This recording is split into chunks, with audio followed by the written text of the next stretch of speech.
एक वक्त ऐसा था जब मुझे रौनकें पसंद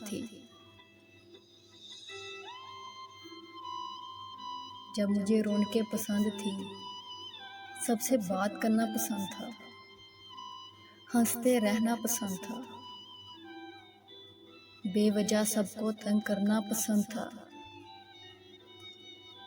मगर अब मुझे वहशत होती है इंसानों से, इनके रवैयों से, इनकी बातों से, लोगों के करीब होने से।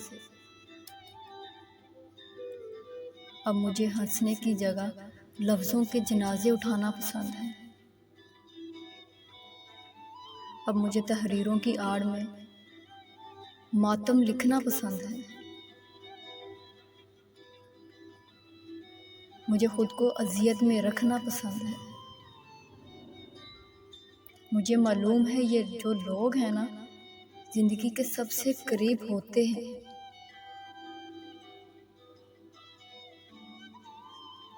लेकिन सबसे ज़्यादा अज़ियत भी यही लोग बिछड़ कर देते हैं।